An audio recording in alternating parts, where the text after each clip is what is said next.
네, 이슈칼럼 시간이고요. 에스핀 김형진 대표와 함께 하도록 하겠습니다. 네, 안녕하세요. 네, 네, 안녕하십니까? 코스피 지수가 연초까지만 해도 조금 계속해서 올라갈 공간이 있어 보인다. 2200까지는 이런 얘기가 나왔는데 지금 돌발악재가 좀 나왔잖아요. 이게 조정의 빌미를 준 건 맞는 것 같은데 어때요? 이게 단기적 조정을 받을 만한 시기에 받았다고 저희가 봐야 되나요? 예, 단기적으로도 그렇고 중기적으로도 좀 중요한 그런 지수대에 좀 들어선 것이 아닐까 이렇게 생각이 됩니다. 물론 이제 보시는 입장에서 이게 저항에서 계속 밀려서 내려오는 것인지 아니면 어느 정도 아래쪽에서 상승 시도가 계속되고 있는 것인지 이 같은 박스권 안에 있는데 그걸 어떻게 보느냐에 따라서 해석이 좀 틀려지지 않을까 이렇게 생각이 되는데요.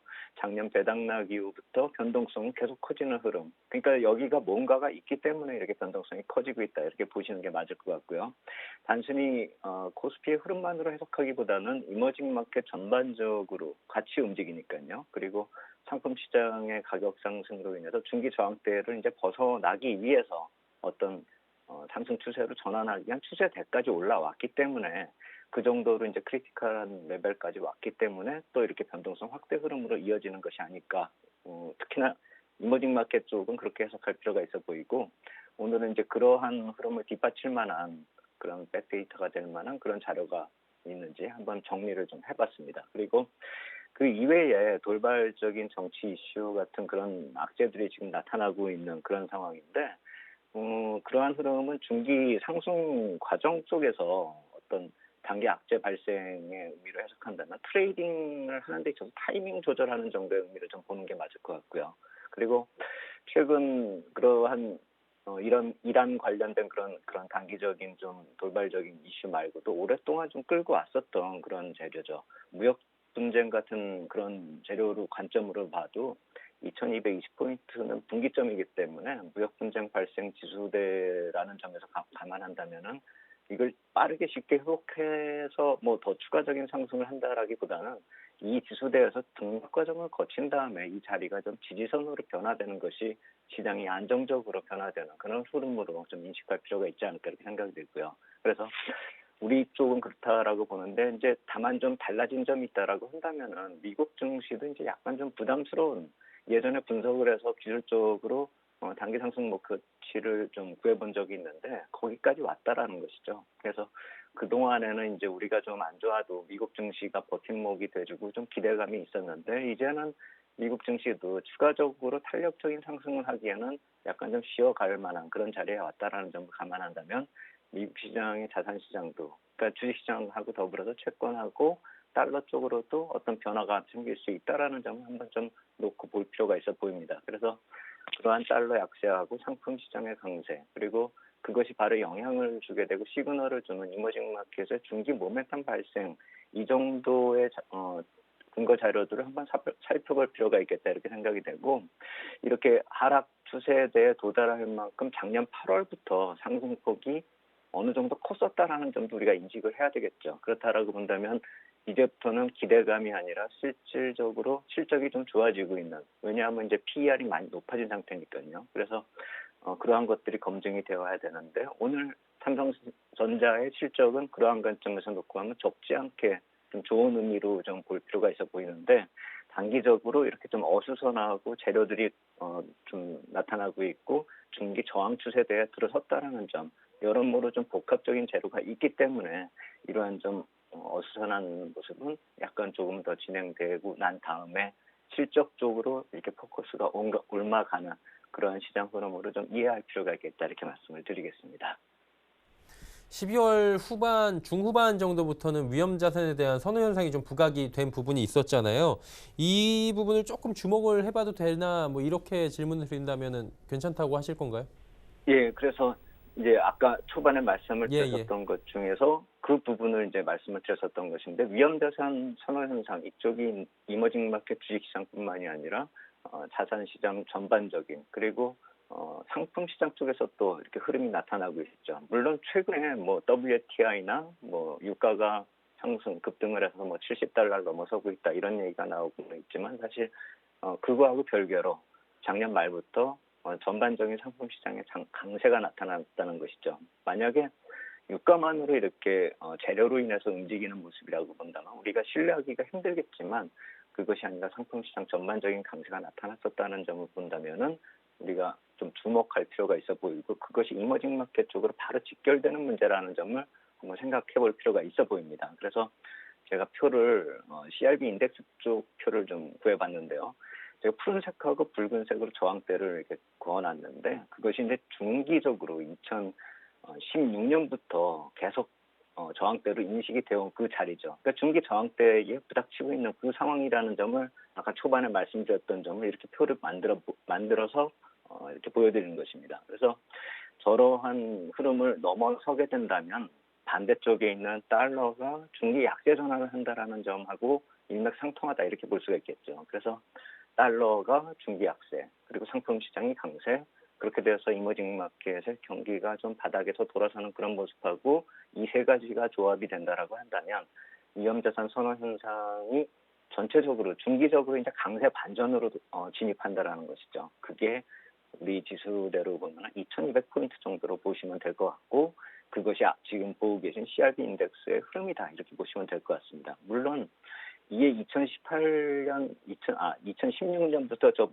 선을 그어놨지만 실질적으로 정점을 친 건 2008년 그 당시에 전반적인 자산이 무너지던 그 시대에 같이 정점을 치고 무너진 것인데 그 당시에는 뭐 유가가 $100 넘어서는 그런 시대였었죠. 그래서 그때부터 계속 하락해온 장기 추세대가 지금 그림으로 보실 때는 수평으로 나와 있지만 장기적으로 보면은 하락 추세대에서 이제 아래쪽에서 턴해서 움직이는 그런 모습으로 우리가 인식할 필요가 있다는 것이죠. 그래서 그런 식으로 놓고 보면은 장기 저항대에 지금 추세대에 도달을 했기 때문에 아까 말씀드린 그런 크리티컬한 레벨에 들어왔다 이렇게 볼 수가 있는 것이죠.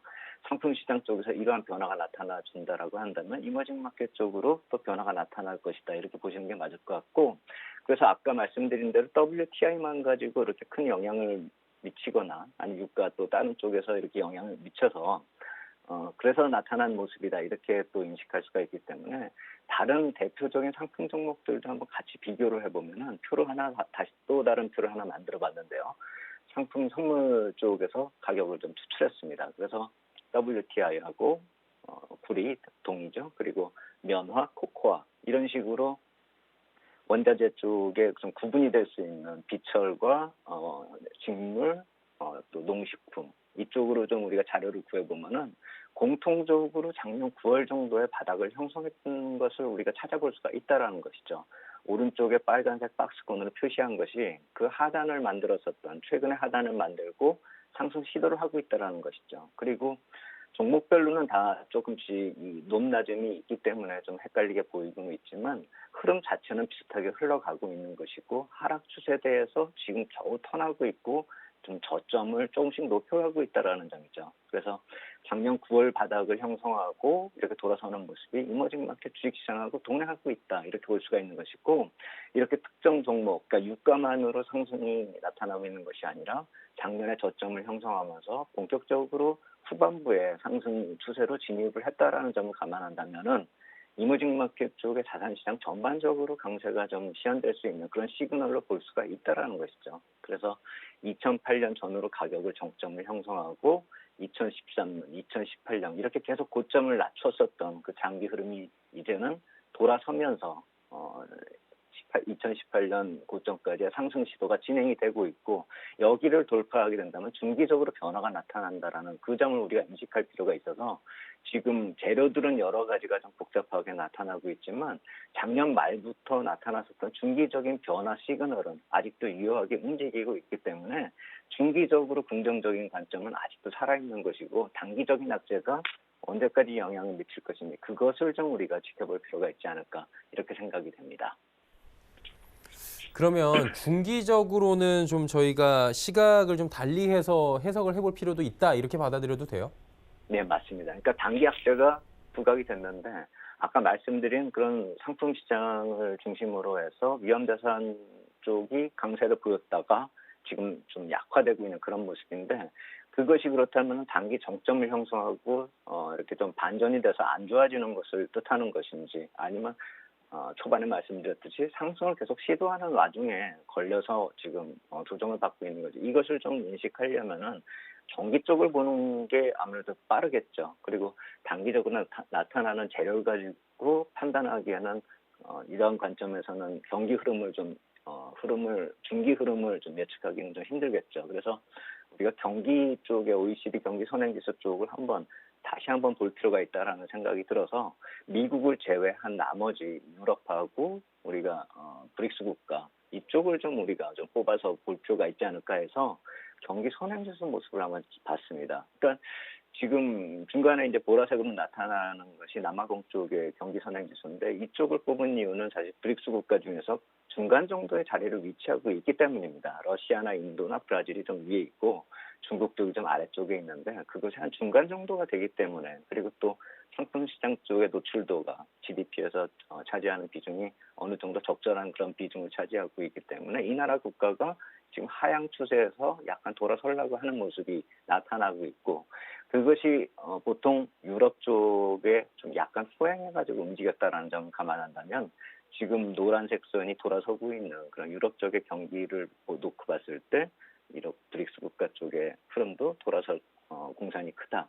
결국 상품 시장이 그것을 지금 시그널을 주고 있다라는 관점에서 놓고 본다면은 이 경기 자체가 나타나고 있는 흐름 자체가 지금 단기적으로 상품 시장의 정점을 치고 내려간다라기보다는 중기적으로 변화 시그널을 주고 있다라고 인식하는 것이 더 빠르겠다라는 것이죠. 그리고 참고로 중간 정도의 지금 분홍색으로 표시한 독일 같은 경우는 좀 유럽보다도 독일이 좀 한 발짝 빠르게 움직이고 있기 때문에 지금 보시는 그래프는 독일이 약간 빠르게 움직이고 있어서 유럽의 흐름을 좀 우리가 선도하고 있고 시그널을 주고 있다 이렇게 볼 필요가 있어 보이고 그런 유럽의 시그널이 또 브릭스를 선도하고 앞서가고 있다라는 점을 본다라고 이렇게 그림을 좀 이해하시면 될 것 같고 그래서 이러한 전반적인 경기 흐름 자체가 상품 시장의 단기 강세에 대한 부담보다는 중기 저항 추세 돌파의 시그널로 좀 볼 필요가 있어 보이고 가장 중요하게 생각이 되는 점은 어떤 것이냐면 1월 중순 이후에 미국 유동성 흐름에서 좀 더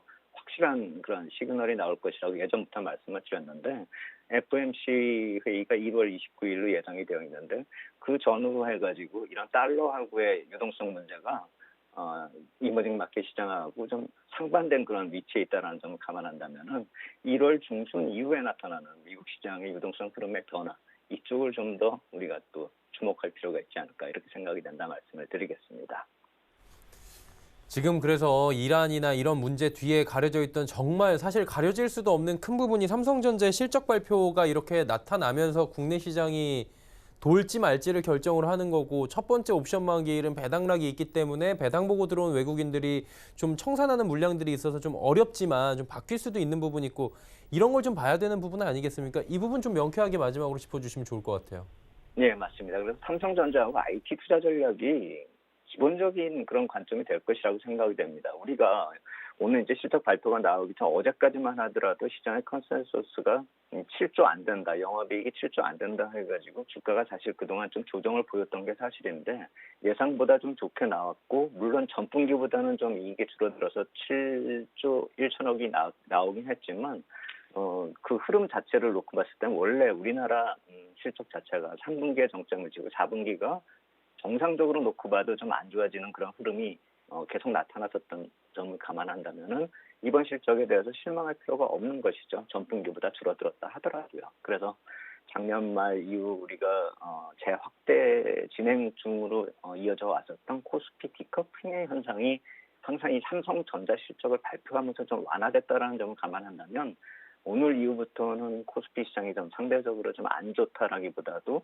이제부터는 미국 시장하고 흐름을 동행할 수 있는 그런 모습이 나타날 수 있다. 이렇게 볼 필요가 있어 보이고 또 우리 시장 반도체 지수, 미국 쪽의 반도체 지수하고 우리 IT 종목 자체도 지금 약간 차별화를 그동안에 보여왔던 점, 이 점을 감안했을 때 이번에 실적이 나타남으로 인해서 반도체 부문 쪽의 차별화는 이제 빠르게 좀 해소가 가능할 것이다. 특히나 미국의 반도체 지수 이렇게 구성 종목 중에서 엔비디아나 브로드컴 같은 경우는 약간 우리나라 반도체하고는 좀 결이 좀 틀린 점이 있는데 이제부터는 반도체 쪽이 본격적으로 회복을 한다면 반도체 지수하고 그동안 만들었었던 디커플링 요인이 해소된다 이렇게 볼 수가 있겠죠. 그래서 오늘 나타나는 삼성전자 실적의 발표하고 더불어서 오늘 이후에 나타나는 흐름은 앞으로 우리 쪽이 더 좀 긍정적으로 나타날 수 있는 변화 요인이 있다라는 점을 생각을 해볼 필요가 있어 보이고 그래서 IT 업종에 대해서 이제 그동안 기대감만으로 상승세가 나타났다라고 한다면 이제부터 실적을 확인했기 때문에 더 좋은 흐름이 나타날 수 있다. 그래서 종목적으로 좀 부담이 가더라도 업종 ETF 쪽으로 조정시 접근하는 전략, 예전부터 말씀드렸었던 그 전략은 이번에도 좀 적용을 시킬 필요가 있겠다 이렇게 말씀을 드리겠고 이제 내일이 옵션 만기일이겠죠. 근데 지난주까지 차익 거래가 한 2천억 정도 쌓이고 비차익 거래가 한 1조 5천억 정도 쌓였는데 외국인 선물이 만약에 매도가 많이 나오면서 이 차익 거래 쪽을 건드리면은 좀 부담이 될 수가 있을 텐데요. 작년 말에 이게 26,000 정도 누적 매수 계약을 쌓은 다음에 오늘 오전에 12시 반 정도 기준으로 놓고 보니까 한 12,000계약 정도로 줄였습니다. 그래서 보통 15,000 계약에서 25,000 계약이 단기적으로 유출입되는 그런 규모라고 본다면은 어제 오늘 사이에 상당 물량이 지금 정리가 좀 된 상태고 거기에 따라서 오늘 같은 경우는 차익 거래 쪽에서 좀 매도가 좀 많이 나왔습니다. 그래서 비차익 쪽에서 991억 매수가 유입되는 반면에 차익 매도가 854억이나 오늘 오전에 출회가 됐거든요. 그래서 그동안 쌓아왔었던 차익 거래 쪽에서 이 정도로 좀 해소가 되는 그런 흐름이 좀 진행이 된다라고 한다면 오늘 오후나 내일 오전 정도까지만 되면 어느 정도 부담은 다 해소가 될 것이고 옵션 만기일 이후에는 오히려 긍정적인 흐름으로 변화될 수 있다라는 점 우리가 오늘 발표된 호재가 좀 묻혀 있지만 오늘 지나고 내일 옵션 만기일까지 좀 지나고 난다라고 한다면 그리고 물론 중동 쪽에서 좀 더 일이 벌어지지만 확산이 되지만 않는다라고 한다면 상당히 좀 긍정적으로 변화될 수 있는 요인이 지금 잠복해 있는 상태다. 시장을 볼 때는 나쁘게는 볼 필요가 없겠다. 이렇게 말씀을 드리겠습니다. 네, 알겠습니다. 오늘 말씀은 여기까지 듣도록 하겠습니다. SPM의 김형진 대표와 함께했습니다. 고맙습니다. 감사합니다. 네.